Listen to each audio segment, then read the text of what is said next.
दोस्तों नमस्कार, मैं हूं डॉक्टर प्रदीप प्रसन्न। आप सबका स्वागत है हिंदी की बिंदी चैनल पर। हिंदी भाषा, हिंदी व्याकरण, हिंदी साहित्य संबंधित तमाम तरह के तथ्यात्मक टॉपिकों की जानकारी हम इस चैनल के माध्यम से देते हैं। आइए आज नया टॉपिक कुछ सीखते हैं।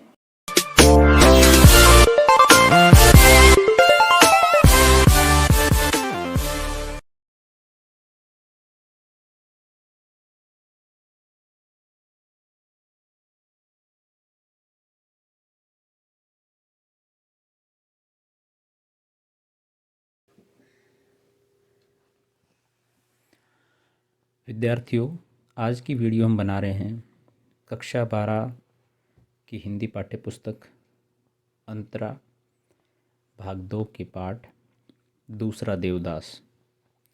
ये एक कहानी है जिसे ममता कालिया ने लिखा है। इस वीडियो में हम ममता कालिया जो लेखिका है इस पाठ की उनका संक्षिप्त परिचय देंगे, पाठ का सार बताएंगे और दूसरा देवदास कहानी का वाचन करेंगे। साथ ही साथ उसका अर्थ, भाव एवं व्याख्या करते हुए उसे विश्लेषित करेंगे। तो आइए हम शुरू करते हैं आज की वीडियो। आप देख रहे हैं हिंदी की बिंदी चैनल। ममता कालिया, जन्म सन 1940 में। ममता कालिया का जन्म मथुरा उत्तर प्रदेश में हुआ। उनकी शिक्षा के कई पड़ाव रहे, जैसे नागपुर, पुणे, इंदौर, मुंबई आदि। दिल्ली विश्वविद्यालय से उन्होंने अंग्रेजी विषय से एमए किया। एमए करने के बाद सन 1963 से 1965 तक दौलत राम कॉलेज, दिल्ली विश्वविद्यालय में अंग्रेजी की प्राध्यापिका रहीं। 1966 से 1970 तक एसएनडीटी महिला विश्वविद्यालय मुंबई में अध्यापन कार्य। फिर 1973 से 2001 तक महिला सेवा सदन डिग्री कॉलेज इलाहाबाद में प्रधानाचार्य रहीं। 2003 से 2006 तक भारतीय भाषा परिषद कलकत्ता की निदेशक रहीं। वर्तमान में नई दिल्ली में रहकर स्वतंत्र लेखन का कार्य कर रही हैं। उनकी प्रकाशित कृतियां हैं बेघर, नरक दर नरक, एक पत्नी के नोट्स, प्रेम कहानी, लड़कियां, दौड़ आदि ये उपन्यास हैं। तथा 12 कहानी संग्रह प्रकाशित हैं जो संपूर्ण कहानियाँ नाम से 2 खंडों में प्रकाशित हैं। हाल ही में उनके 2 कहानी संग्रह और प्रकाशित हुए हैं, जैसे 25 साल की लड़की, थिएटर रोड के कौवे। कथा साहित्य में उल्लेखनीय योगदान के लिए उत्तर प्रदेश हिंदी संस्थान से साहित्य भूषण 2004 में तथा वहीं से कहानी सम्मान 1889 में प्राप्त हुआ। उनके समग्र साहित्य पर अभिनव भारती कलकत्ता से रचना पुरस्कार भी दिया गया। इसके अतिरिक्त उन्हें सरस्वती प्रेस तथा साप्ताहिक हिंदुस्तान का श्रेष्ठ कहानी संग्रह कहानी पुरस्कार भी प्राप्त हुआ है। ममता कालिया शब्दों की पारखी हैं। उनका भाषा ज्ञान अत्यंत उच्च कोटि का है। साधारण शब्दों में भी अपने प्रयोग से जादुई प्रभाव उत्पन्न कर देती हैं। विषय के अनुरूप सहज भावाभिव्यक्ति उनकी खासियत है। व्यंग्य की सटीकता एवं सजीवता से भाषा में एक अनोखा प्रभाव उत्पन्न हो जाता है। अभिव्यक्ति की सरलता एवं सुबोधता उसे विशेष रूप से मर्मस्पर्शी बना देती है। पाठ्यपुस्तक में संकलित दूसरा देवदास कहानी हर की पौड़ी, हरिद्वार के परिवेश को केंद्र में रखकर युवा मन की संवेदना, भावना और विचार जगत की उथल पुथल को आकर्षक भाषा शैली में प्रस्तुत करती है। ये कहानी युवा हृदय में पहली आकस्मिक मुलाकात की हलचल, कल्पना और रोमानियत का उदाहरण है। दूसरा देवदास कहानी में लेखिका ने इस तरह घटनाओं का संयोजन किया है कि अनजाने में प्रेम का प्रथम अंकुरण संभव और पारों के हृदय में बड़ी अजीब परिस्थितियों में उत्पन्न होता है। यह प्रथम आकर्षण और परिस्थितियों के गुंफन ही उनके प्रेम को आधार और मजबूती प्रदान करते हैं, जिससे यह सिद्ध होता है कि प्रेम के लिए किसी निश्चित व्यक्ति, समय और स्थिति का होना आवश्यक नहीं है। वह कभी भी, कहीं भी, किसी भी समय और स्थिति में उपज सकता है। हो सकता है कहानी के माध्यम से लेखिका ने प्रेम को बम्बईया फिल्मों की परिपाटी से अलग हटाकर उसे पवित्र और स्थायी स्वरूप प्रदान किया है। कथ्य, विषय वस्तु, भाषा और शिल्प की दृष्टि से कहानी बेजोड़ है। युवा मन में अंकुरित होने वाले प्रेम को कथानक बनाकर के ये कहानी लिखी गई है दूसरा देवदास। विद्यार्थियों, यदि आपने देवदास उपन्यास पढ़ा हो या देवदास के बारे में सुना हो या देवदास फिल्म देखी हो, जो कि कई बार बन चुकी हैं, तो एक प्रेमी थे और उनके जीवन में किस तरह से उतार चढ़ाव आए हैं, उन सब को उस उपन्यास के माध्यम से और देवदास फिल्म के माध्यम से दिखाया गया है। तो उसी तरह से एक युवा मन के अंदर अंकुरित होने वाले प्रेम की कहानी को दूसरा देवदास शीर्षक से ममता कालिया ने नए रूप में यहाँ पर लिखा है। तो आइए हम पढ़ते हैं कहानी। हर की पौड़ी पर सांझ कुछ अलग रंग में उतरती है। दिया बाती का समय या कह लो आरती की बेला। 5 बजे जो फूलों के दोने 1-1 रुपए के बिक रहे थे, इस वक्त 2-2 के हो गए हैं। यानी कि जब आवश्यकता है, चीज़ें कम पड़ती है तो महंगी बिकेंगी। भक्तों को इससे कोई शिकायत नहीं। इतनी बड़ी बड़ी मनोकामना लेकर आए हुए हैं, 1-2 रुपए का मुँह थोड़े ही देखना है। अर्थात जब मनोकामना बड़ी है और इतनी दूर से आए हैं, तो 1-2 रुपए का या कुछ रुपए का लोभ क्या करना। गंगा सभा के स्वयंसेवक खाकी वर्दी में मुस्तैदी से घूम रहे हैं।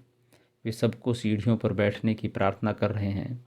शांत होकर बैठिए, आरती शुरू होने वाली है। कुछ भक्तों ने स्पेशल आरती बोल रखी है। स्पेशल आरती यानी 101 या 151 रुपये वाली। गंगा तट पर हर छोटे बड़े मंदिर पर लिखा है गंगा जी का प्राचीन मंदिर। पंडितगण आरती के इंतजाम में व्यस्त हैं। पीतल की नीलांजलि में सहस्र बत्तियां घी में भिगोकर रखी हुई हैं। पीतल का बर्तन है जिसके अंदर नीले रंग की वो उंजली यानी कि हथेली जैसी बना रखी है, और उसमें हजारों की संख्या में जो घी की बत्तियां हैं वो भिगो रखी हैं, ताकि आरती के समय वो काम आ सके, उन्हें जलाया जा सके।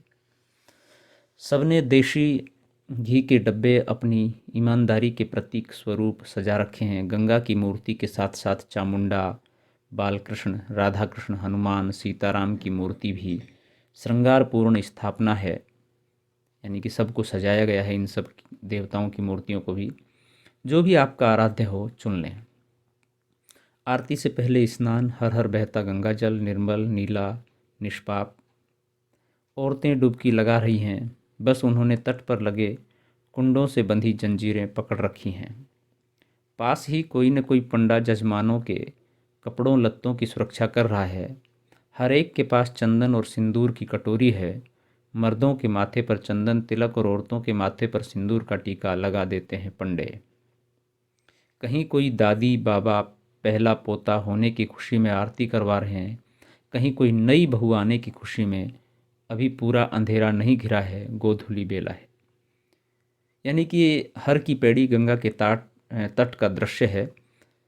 लोग जाते हैं, अपनी अपनी मनोकामना लेकर के वहाँ डुबकी लगाते हैं, आरती बोलते हैं, और अलग अलग प्रकार की खुशी मिल जाए या मिल चुकी है, इस उपलक्ष्य में वो एक आराध्य देव के सामने नतमस्तक होते हैं, आरती करते हैं, ईश्वर के सामने अपनी बात रखते हैं या खुशी का इजहार करते हैं। यकायक सहस्र दीप जल उठते हैं। पंडित अपने आसन से उठ खड़े होते हैं, हाथ में अंगोछा लपेट के पंचमंजिली नीलांजलि पकड़ते हैं। यानी कि 5 मंजिल की जो नीलांजलि है बना रखी है, जो दीपों से सजी हुई, उसे उठाते हैं और शुरू हो जाती है आरती। पहले पुजारियों के भर्राए गले से संवेद स्वर उठता है, जय गंगे माता, जो हमको तुझको ध्याता, सारे सुख पाता, जय गंगे माता। घंटे घड़ियाल बजते हैं। मनोतियों के दिए लिए हुए फूलों की छोटी छोटी किश्तियाँ गंगा की लहरों पर इठलाती हुई आगे बढ़ती है। गोताखोर दोने पकड़ उनमें रखा चढ़ावे का पैसा उठाकर मुंह में दबा लेते हैं और एक औरत ने 21 दोने तैराए हैं। गंगा पुत्र जैसे ही एक दोने से पैसे उठाता है, औरत अगला दोना सरका देती है। गंगा पुत्र उस पर लपकता है कि पहले दोने की दीपक से उसकी लंगोट में आग की लपट लग जाती है। पास खड़े लोग हंसने लगते हैं, पर गंगा पुत्र हतप्रभ नहीं होता। वह झट गंगा जी में बैठ जाता है। गंगा मैया ही उसकी जीविका और जीवन है, यानी कि वहीं से वो पैसे कमाता है और वहीं पर अपने जीवन को बचाता है। इसके रहते हुए 20 चक्कर मुँह भर भर रेजगारी बटोरता है। उसकी बीवी और बहन कुशा घाट पर रेजगारी बेचकर नोट कमाती हैं। 1 रुपये के 25 पैसे, कभी कभी 80 भी देती हैं, जैसा दिन हो।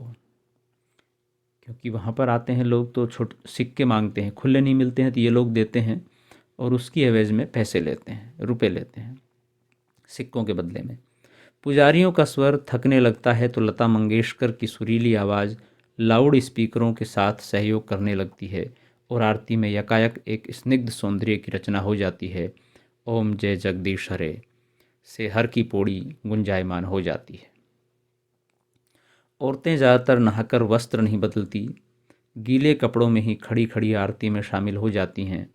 पीतल की पंचमंजिली नीलांजलि गर्म हो उठती है।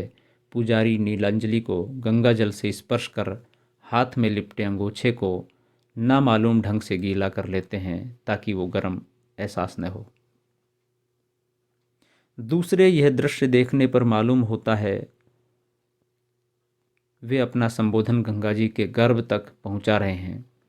पानी पर सहस्त्र बाती वाले दीपकों की प्रतिछवियां झिलमिला रही हैं। पूरे वातावरण में अगरू चंदन की दिव्य सुगंध है। आरती के बाद बारी है संकल्प और मंत्रोच्चार की। भक्त आरती लेते हैं, चढ़ावा चढ़ाते हैं। स्पेशल भक्तों से पुजारी ब्राह्मण भोज दान मिष्ठान की धनराशि कबूलवाते हैं, यानी कि इतना इतना दान चढ़ाओगे, इतना भोजन कराओगे, इतना दान दोगे पंडितों को, ये सारी बातें हैं। आरती के क्षण इतने भव्य और दिव्य रहे हैं कि भक्त हुज्जत नहीं करते, खुशी खुशी दक्षिणा दे, यानी कि बहस नहीं करते, मना नहीं करते कि ऐसा नहीं देंगे, इतना ले लो, इतना ज़्यादा है, ऐसा नहीं। जो मांगते हो खुशी खुशी स्वीकार कर लेते हैं। पंडित जी प्रसन्न होकर भगवान के गले से माला उतार उतार कर यजमान के गले में डालते हैं, फिर जी खोल कर देते हैं प्रसाद। इतना ही अपना हिस्सा खाकर भी ढेर सा बचा रहता है। बांटने के लिए मुरमुरे, इलायची दाना, केले और पुष्प, ये सब प्रसाद के रूप में होते हैं जो दिए जाते हैं। खर्च हुआ पर भक्तों के चेहरे पर कोई मलाल नहीं। कई खर्च सुखदायी होते हैं, यानी कि लोग ये मानते हैं कि हमने कुछ खर्च किया है तो जिस मनोभाव से खर्च किया है वो सुखदायी होगा, जीवन में फल देगा। कुछ पंडे अभी भी अपने तख्त पर जमे हैं। देर से आने वाले भक्तों का स्नान ध्यान अभी जारी है। आरती के दोने फिर 1 रुपये में बिकने लगे हैं। गंगाजल आकाश के साथ रंग बदल रहा है।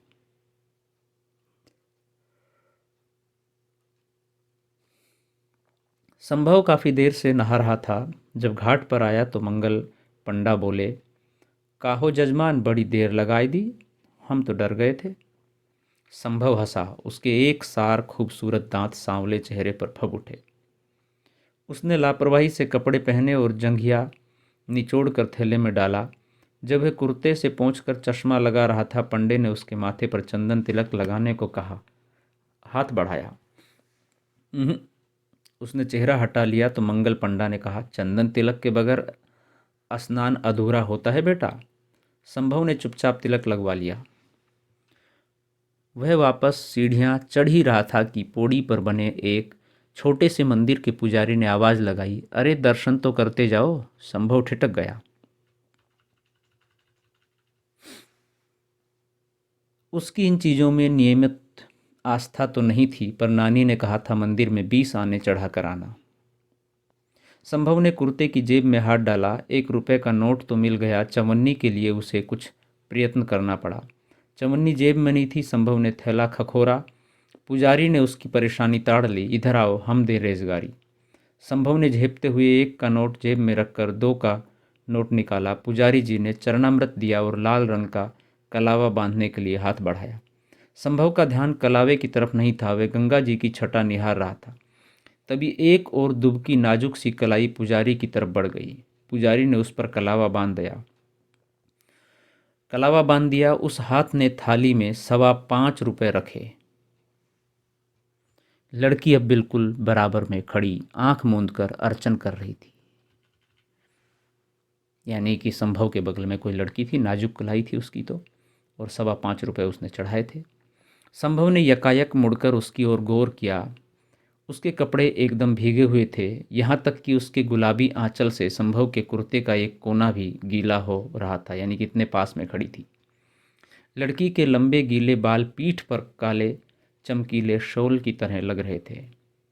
दीपकों के नीम उजाले में आकाश और जल की सांवली संधि बेला में लड़की बेहद सौम्य, लगभग कांस्य प्रतिमा लग रही थी। यानी कि बहुत सुंदर लग रही थी। ऐसा प्रतीत हो रहा जैसे कांस्य की, यानी कि जो एक धातु होती है उसकी प्रतिमा लग रही हो। अब चूंकि वो वातावरण ऐसा था तो उसमें इसी तरह की उपमा दी जा सकती है। लड़की ने कहा, पंडित जी आज तो आरती हो चुकी, क्या करें, हमें देर हो गई। पुजारी ने उत्साह से कहा, इससे क्या, हम हियाँ कराए दें। का कराना है, संकल्प, कल्याण मंत्र, आरती, जो कहो। नहीं, हम कल आरती की बेला आएंगे, लड़की ने कहा। संभव इंतजार में खड़ा था कि पुजारी उसे 75 पैसे लौट आए, लेकिन पुजारी भूल चुका था। जाने कैसे पुजारी ने लड़की के हम को युगल अर्थ में लिया कि उसके मुंह से अनायास आशीष निकली, सुखी रहो, फूलो फलो, जब भी आओ साथ ही आना, गंगा मैया मनोरथ पूरे करें। लड़की और लड़का दोनों अकबका गए। लड़की छटक कर दूर खड़ी हो गई। लड़के को तुरंत वहाँ से चल पड़ने की जल्दी हो गई। संभव के साथ में जो लड़की खड़ी थी, पुजारी ने ये समझ लिया कि दोनों, जब लड़की ने कहा कि हम कल आएंगे, तो समझा कि दोनों के लिए प्रयुक्त हो रहा है, यानी कि दोनों पति पत्नी है, प्रेमी प्रेमिका हैं, या जो भी हैं, लेकिन साथ वाला भाव है। लेकिन दोनों थोड़े से संकोच कर गए, अकबका गए, और लड़का तुरंत वहाँ से चलने की सोचने लगा। शायद उनकी चप्पलें एक ही रखवाले के यहाँ रखी हुई थी। टोकन देकर चप्पलें लेते समय दोनों की निगाहें एक बार फिर टकरा गई। आंखों का चकाचौंध अभी मिटा नहीं था। संभव आगे बढ़कर कहना चाहता था, देखिए इसमें मेरी कोई गलती नहीं थी। पुजारी ने गलत अर्थ ले लिया। लड़की कहना चाहती थी, आपको इतना पास नहीं खड़ा होना चाहिए था। लड़की ने अपना होंठ दांतों में दबाकर छोड़ दिया। भूल तो उसी की थी, बाद में तो वही आई थी। अंधेरे में से घबराकर कहाँ कितनी पास खड़ी हुई उसे कुछ खबर नहीं थी। लेकिन बातचीत के लायक दोनों की मन स्थिति नहीं थी, पहचान भी नहीं। दोनों नज़रें बचाते हुए चप्पलें पहनी। यानी कि ये सब बातें हुई नहीं, लेकिन कहना चाहते थे एक दूसरे से।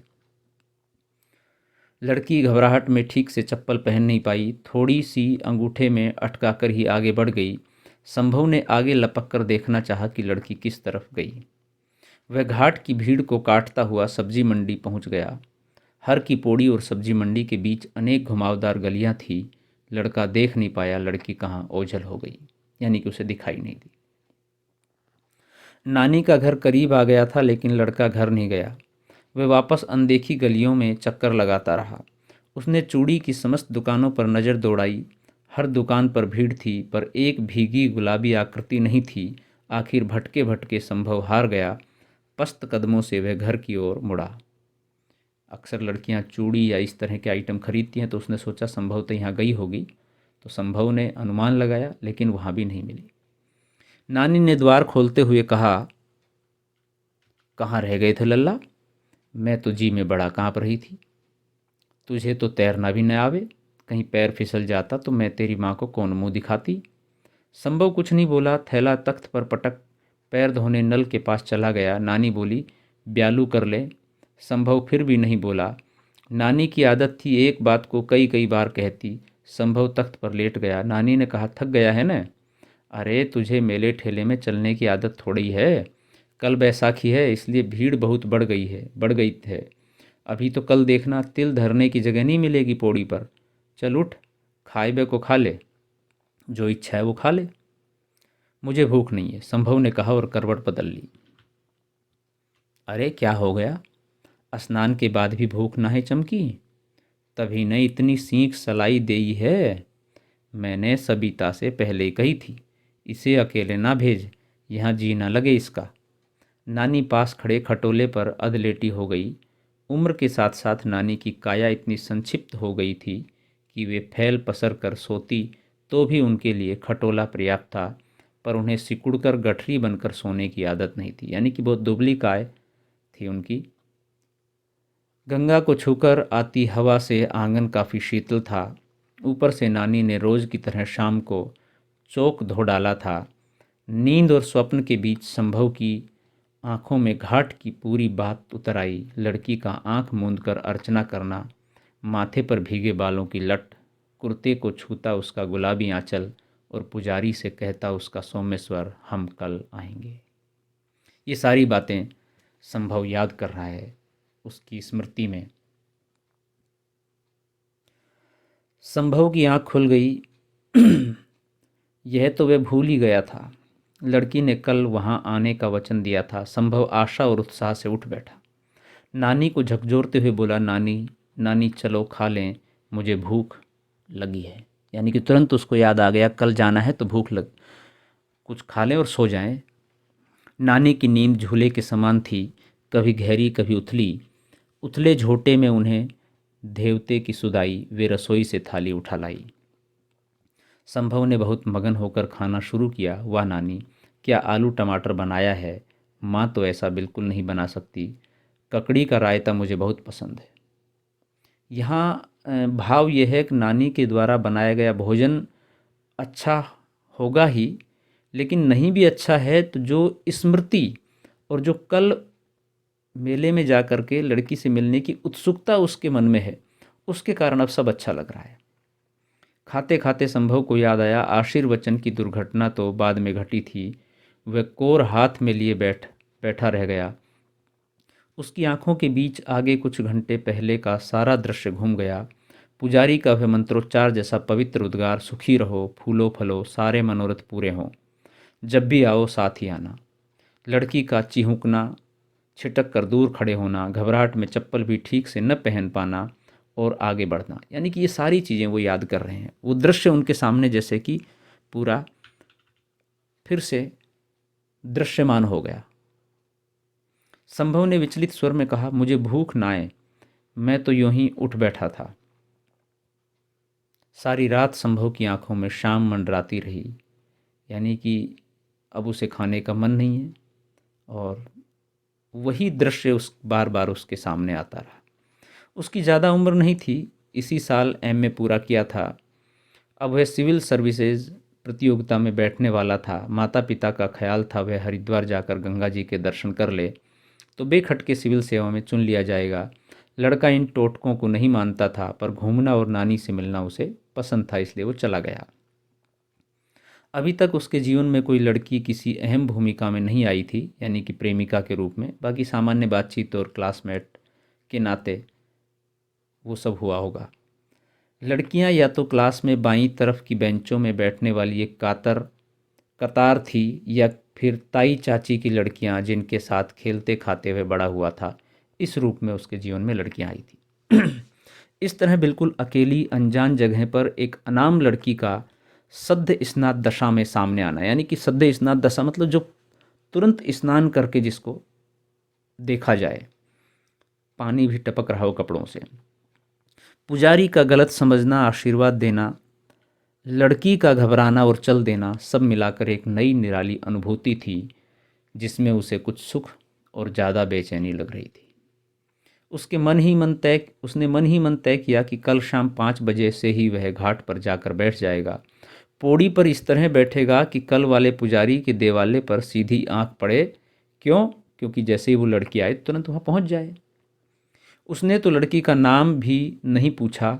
वैसे वह हरिद्वार की नहीं लगती थी। कैसी लगती थी? संभव ने याद करने की कोशिश की। उसे सिर्फ उसकी दुबली पतली काया, गुलाबी साड़ी और भीगी भीगी श्याम सलोनी आंखें दिखी। उसे अफसोस था वह उसे ठीक से देख भी नहीं पाया। पर यह तय था कि वह उसे हजारों की भीड़ में भी पहचान लेगा। ये है पहला प्रेम। जब किसी से हो जाए, कोई अच्छा लगे, तो आप उसको ठीक से देख भी नहीं पाओ कि वो कैसा है, लेकिन लाखों की भीड़, हजारों की भीड़ में भी आप उसे पहचान जाओ कि ये वो है।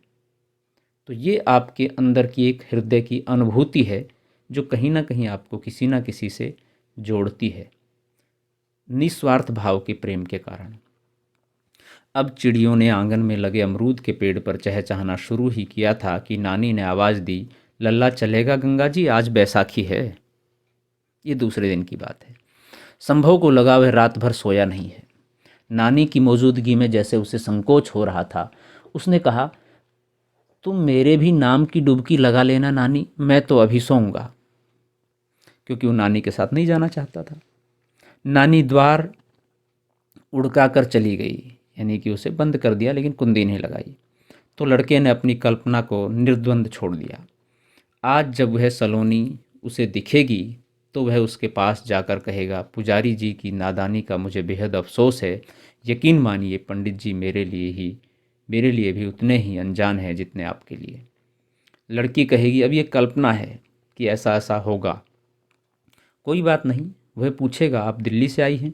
लड़की कहेगी, नहीं, हम तो खालिस्तान के हैं, जहाँ की भी होंगी बताएंगी वो। बस उसके हाथ पते की बात लग जाएगी। अगर उसने रुख दिखाया तो वह कहेगा, मेरा नाम संभव है और आपका? वह क्या कहेगी, उसका नाम क्या होगा? वह बीए में पढ़ रही होगी या एमए में? इन सवालों के जवाब वह अभी ढूंढ भी नहीं पाया था कि नानी वापस आ गई। ले, तू अभी तक सुपने ले रहा है? वहाँ लाखन लाख लोग नहान कर लिए। अरे कभी तो बड़ों का कहा कर लो, यानी कि हमारी बात मान लो।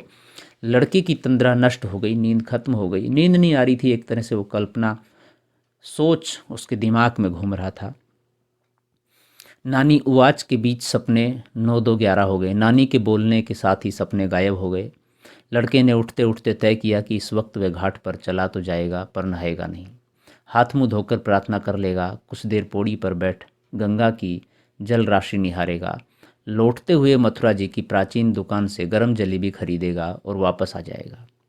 उसने कुर्ते की जेब में 20 का नोट डाला और चल दिया। वास्तव में पौड़ी पर आज अद्भुत भीड़ थी। गंगा के घाट से भी चौड़ा मानव रेला दिखाई दे रहा था। भोर की आरती हो चुकी थी, लेकिन भजन जोर शोर से चले जा रहे थे। नारियल, फूल और प्रसाद की घनघोर बिक्री थी। सभी लोग प्रसाद खरीद रहे थे। आरती चल रही थी। अद्भुत भीड़ थी। भीड़ लड़के ने दिल्ली में भी देखी थी, बल्कि रोज़ देखता था। दफ्तर जाती भीड़, खरीद फरोख्त करती भीड़, तमाशा देखती भीड़, सड़क क्रॉस करती भीड़। लेकिन इस भीड़ का अंदाज निराला था, यानी कि यहाँ अलग तरह की भीड़ थी। इस भीड़ में एक सूत्रता थी। न यह जाति का महत्व था, न भाषा का महत्व, देश का था, और वह सबका समान था। जीवन के प्रति कल्याण की कामना। इस भीड़ में दौड़ नहीं थी, अतिक्रमण नहीं था। और भी अनोखी बात यह थी कि कोई भी स्नानार्थी किसी सैलानी आनंद में डुबकी नहीं लगा रहा था, बल्कि स्नान से ज़्यादा समय ध्यान ले रहा था। दूर जलधारा के बीच एक आदमी सूर्य की ओर उन्मुख हाथ जोड़े खड़ा था। यानी कि एक ऐसा दृश्य जिसमें कि भीड़ थी, लोग थे, लेकिन वहाँ पर अफरा तफरी नहीं थी, भागा दौड़ी नहीं थी, और किसी प्रकार का भेदभाव नहीं था। एक समानता, एक सूत्रता लोगों में दिखाई दे रही थी। दूर जलधारा के बीच एक आदमी सूर्य की ओर उन्मुख होकर हाथ जोड़े खड़ा था। उसके चेहरे पर इतना विभोर, विनीत भाव था, मानो उसने अपना सारा अहम त्याग दिया है। उसके अंदर स्व से जनित कोई कुंठा शेष नहीं है। वह शुद्ध रूप से चेतन स्वरूप आत्मा, राम और निर्मलानंद है। एक छोटे से लड़के ने लगभग हंसते हुए उसका ध्यान भंग किया। भैया, आप नहीं नहाएंगे? संभव खड़ा था चुपचाप से, और छोटे बच्चे ने उसको एकदम से उसका ध्यान भंग किया। संभव ने गौर किया, जाने कब पौड़ी पर उसके नज़दीक यह बच्चा आ बैठा था। उसका भाल चंदन चर्चित था, यानी कि उसके माथे पर चंदन का टीका लगा हुआ था। चेहरे पर चमकीली ताजगी थी। अकेले हो? नहीं, भुआ साथ में है। कहाँ से आए हो? रोहतक से। अब वापस जाओगे? नहीं, बच्चे ने चमकीली आंखों से बताया, अभी तो मनसा देवी जाना है, वह उधर। बच्चा सामने पहाड़ी पर बना एक मंदिर इंगित से बताने लगा। यह स्थल संभव को पहले दिन से ही अपनी ओर खींच रहा था, लेकिन नानी ने उसे बरज दिया था, यानी कि मना कर दिया था। ना लल्ला, मनसा देवी जाना है तो क्या वह झूला गाड़ी में तो बैठियो न, रस्सी से चलती है, क्या पता कब टूट जाए। एक बार टूटी थी, हजारन मरे गिरे थे। जाना है तो चढ़कर जाना, उसका महात्म अलग है। संभव बहुत शारीरिक मेहनत में यकीन नहीं करता था। बरसों से कुर्सी पर बैठ पढ़ते पढ़ते उसे सक्रियता के नाम पर हमेशा किसी दिमाग की हरकत का ही ध्यान रहता था, यानी कि बहुत परिश्रम करने की उसकी आदत नहीं थी। मस्तिष्क से ही मेहनत परिश्रम करता था। आता था उसे यहाँ सुबह सुबह नानी का झाड़ू लगाना, चक्की चलाना, पानी भरना, रात के मांझे बर्तन फिर से धो धोकर लगाना सब कष्ट दे रहा था, यानी कि ये सब दोबारा करने की आवश्यकता क्या है। वह ऐतराज़ नहीं कर रहा था तो फिर सिर्फ इसलिए कि महज 4 दिन रुककर वह नानी की दिनचर्या में हस्तक्षेप करने का अधिकारी नहीं बन सकता। यानी कि अब आप नानी को टोकेगा वो तो क्या होगा, नानी की दिनचर्या जैसी है वैसी ही रहेगी, वो बदल नहीं सकता। संभव ने बच्चे से कहा, अगर गिर गए तो? बच्चा हंसा, इतने बड़े होकर डरते हो भैया? गिरेंगे कैसे, इतने लोग जो चढ़ रहे हैं। शहर के इतिहास के साथ साथ संभव उसका भूगोल भी आत्मसात करना चाहता था, इसलिए थोड़ी देर बाद वह अटकता भटकता उस जगह पहुंच गया जहां से रोपवे शुरू होती थी। रोपवे के नाम में कोई धर्माडंबर नहीं था। उषा ब्रेको सर्विस की खिड़की के आगे लंबा क्यू था। वहीं मनसा देवी पर चढ़ाने वाली चुनरी और प्रसाद की थैलियां बिक रही थी, 5, 7 और 11 रुपए की। कई बच्चे बिंदी पाउडर और उसके सांचे बेच रहे थे 3-3 रुपए में। उन्होंने अपनी हथेली पर कलात्मक बिंदियां बना रखी थी नमूने की खातिर। उससे पहले संभव ने कभी बिंदी जैसे श्रृंगार प्रसाधन पर ध्यान नहीं दिया था।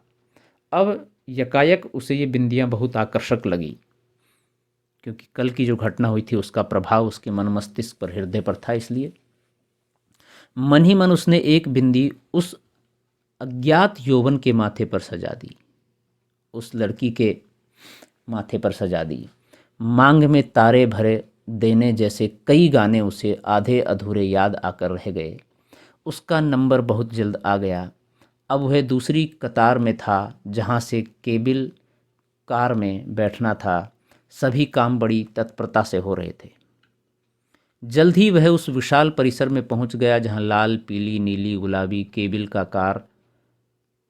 केबिल कार बारी बारी से आकर रुकती। उस कारों में बैठ कर के लोग जा रहे थे। 4 यात्री बैठाती और रवाना हो जाती। केबिल कार का द्वार खोलने और बंद करने की चाबी ऑपरेटर के नियंत्रण में थी। संभव एक गुलाबी केबिल कार में बैठ गया। कल से उसे गुलाबी के सिवा और कोई रंग सुहा ही नहीं रहा था। क्योंकि गुलाबी साड़ी में उस लड़की को देखा तो वह उसी पर मोहित आकर्षित हो गया। वही रंग उसे अच्छा लगने लगा। उसके सामने की सीट पर एक नवविवाहित दंपत्ति चढ़ावे की बड़ी थैली और एक वृद्ध चढ़ावे की छोटी थैली लिए बैठे थे। संभव को अफसोस हुआ कि वह चढ़ावा खरीद कर नहीं लाया। इस वक्त जहाँ से केबल कार गुजर रही थी, नीचे कतारबद्ध फूल खिले हुए थे। लगता था रंग बिरंगी वादियों से कोई हिंडोला उड़ा जा रहा हो। जब वो केबल कार में बैठकर जा रहा था तो नीचे पहाड़, पक्षी, वृक्ष, ये सब जो दिखाई दे रहे थे सुंदर दृश्य, उसको देख करके उसको जो अनुभव हो रहा था वो यहाँ पर चित्रित है। एक बार चारों ओर के विहंगम दृश्य में मन रम गया तो न मोटे मोटे फौलादों के खंभे नजर आए और न भारी केबल वाली रोपवे। पूरा हरिद्वार सामने खुला था। जगह जगह मंदिरों के बुर्ज, गंगा मैया की धवल धार और सड़कों के खूबसूरत घुमाव नजर आ रहे थे। नीचे सड़क के रास्ते चढ़ते हाँफते लोग, लिम्का की दुकानें और नाम अनाम पेड़, यानी कि ये सब चीज़ें उसको दिखाई दे रही थी। बहुत जल्द उनकी केबल कार मनसा देवी के द्वार पर पहुंच गई। यहाँ फिर चढ़ावा बेचने वाले बच्चे नजर आए। संभव ने एक थैली खरीद ली और सीढ़ियाँ चढ़कर प्रांगण में पहुंच गया। नाम मनसा देवी का था, पर वर्चस्व सभी देवी देवताओं का मिला जुला था, यानी कि सारे ही देवी देवता वहाँ भी मौजूद थे। एकदम अंदर के प्रकोष्ठ में चामुंडा रूप धारिणी मनसा देवी स्थापित थी। व्यापार यहाँ भी था। मनोकामना के हेतुक लाल पीले धागे 1.25 रुपये में बिक रहे थे। लोग पहले धागा बांधते, फिर देवी के आगे शीश नवाते। संभव ने भी पूरी श्रद्धा के साथ मनोकामना की गांठ लगाई, सिर झुकाया, नैवेद्य चढ़ाया और वहाँ से बाहर आ गया।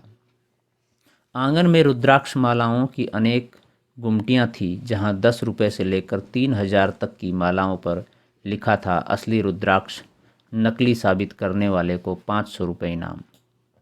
एक तरफ हलवाई गरम जलेबी, पूरी, कचौड़ी छान रहे थे।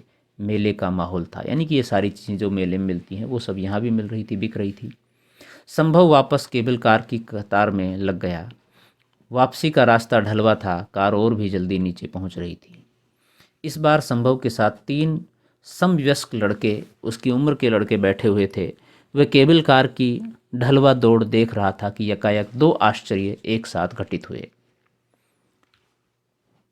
वह बच्चा जो पौड़ी पर उसके करीब आकर बैठ गया था, दूर पीली केबल कार में नजर आया। बच्चे की लाल कमीज उसे अच्छी तरह याद थी, हालांकि इतनी दूर से उसका चेहरा स्पष्ट नजर नहीं आ रहा था। और बच्चे से सटी हुई जो दुबली पतली श्याम सलोनी आकृति बैठी थी, वह थी वही लड़की जो कल शाम के झुटपुटे में हर की पौड़ी पर उससे टकराई थी। और इसी पल का उसे इंतजार था, इसी गुलाबी चेहरे का उसे इंतजार था। इन्हीं सलोनी आकृति के साथ में वो समय व्यतीत करना चाहता था। संभव बेहद बेचैन हो गया। वह दाईं बाईं और झुक झुक कर चिढ़ने की कोशिश करने लगा, पहचानने लगा। उसका मन हुआ पंछी की तरह उड़कर पीली केबल कार में पहुंच जाए। बहुत जल्द केबल कार वापस नीचे पहुंच गई। संभव ने आगे आगे जाते बच्चे को लपक कर कंधे से थाम लिया और बोला, कहो दोस्त। बच्चे ने अचकचाकर उसकी ओर देखा। अरे भैया, रुककर बोला, हमने सोचा जब हमारा दोस्त नहीं डरता तो हो जाए एक ट्रिप। तभी आगे से एक महीन सी आवाज़ ने कहा, मन्नू घर नहीं चलना है? बालक मन्नू ने कहा, अभी आया भुआ। संभव ने अस्फुट स्वर में पूछा, ये तुम्हारी भुआ है? और क्या? मन्नू ने शास्त्रीय जवाब दिया। हमें नहीं मिलाओगे? हम तो तुम्हारे दोस्त हैं। मन्नू वाकई उसका हाथ खींचता हुआ चल दिया। भुआ भुआ, इनसे मिलो, ये हैं हमारे नए दोस्त। उसने प्रश्नवाचक नज़रों से संभव को देखा। अपना नाम खुद बताइए। वह अपना बताता, इससे पहले उसे महीन मीठी आवाज़ ने कहा, ऐसे कैसे दोस्त हैं तुम्हारे, तुम्हें उनका नाम भी नहीं पता। अब संभव ने गौर किया, बिल्कुल वही कंठ, वही उल्हाना, वही अंदाज। पुलक से उसका रोम रोम हिल गया उठा। हे ईश्वर, उसने कब सोचा था मनोकामना का मौन उद्गार इतनी शीघ्र शुभ परिणाम दिखाएगा। यानी कि जब वो मनसा देवी के मंदिर में गया था तो कोई मनोकामना उसके मन में रही न रही हो, लेकिन उसको लगा कि उसने जो मनोकामना की थी वो सिर्फ यही की थी कि ये सलोनी आकृति उसे मिल जाए और उससे बातचीत हो जाए, और वो पूरी हो गई। तो उसने ईश्वर का धन्यवाद ज्ञापन किया कि इतनी जल्दी मनोकामना पूरी हो जाएगी, ये तो बहुत ही बड़ा आश्चर्य है। लड़की ने आज गुलाबी परिधान नहीं पहना था, पर सफ़ेद साड़ी में लाज से, शर्म से गुलाबी होते हुए उसने मनसा देवी पर एक और चुनरी चढ़ाने का संकल्प लेते हुए सोचा, मनोकामना की गांठ भी अद्भुत अनूठी है, इधर बांधो उधर लग जाती है। कितनी जल्दी पूरी हो गई। पारो भुआ इसका नाम है, मन्नू ने भुआ का आंचल खींचते हुए कहा। संभव देवदास। संभव ने हंसते हुए वाक्य पूरा किया। उसे भी मनोकामना का पीला लाल धागा और उसमें पड़ी गिठान का मधुर स्मरण हो आया। कहानी यहीं समाप्त होती है विद्यार्थियों, लेकिन बहुत ही अद्भुत और अनोखी प्रेम कहानी दूसरा देवदास ये रही। और एक युवा मन में उठने वाली उत्कंठा, एक उम्र के पड़ाव में होने वाला विपरीत लिंग के प्रति आकर्षण इसमें दिखाया गया है, जो कि सहज है। लेकिन कहानी इतनी अच्छी तरीके से कही गई है, बुनी गई है, रची गई है कि निश्चित रूप से कहानी में बहुत सारे तथ्य हैं, बहुत सारी बातें हैं, बहुत सारी सीख है। तो विद्यार्थियों, आज की वीडियो यहीं पर समाप्त होती है। वीडियो आपने पूरी देखी, इसके लिए आपका बहुत बहुत धन्यवाद। यदि अच्छी लगी तो लाइक करें, शेयर करें, कमेंट्स करें और चैनल को सब्सक्राइब करना न भूलें। आपके मन में कोई सवाल, कोई जिज्ञासा, कोई प्रश्न हो तो आप कमेंट्स के माध्यम से बताइए, हम उसका समाधान करने की कोशिश करेंगे। और हिंदी की बिंदी चैनल को आप सब्सक्राइब जरूर करें, बेल आइकॉन को जरूर दबाएं ताकि सभी प्रकार की वीडियो आप तक पहुंच जाएं। आज के लिए इतना ही। नेक्स्ट वीडियो में नेक्स्ट टॉपिक के साथ फिर मिलते हैं, तब तक के लिए शुक्रिया, नमस्कार।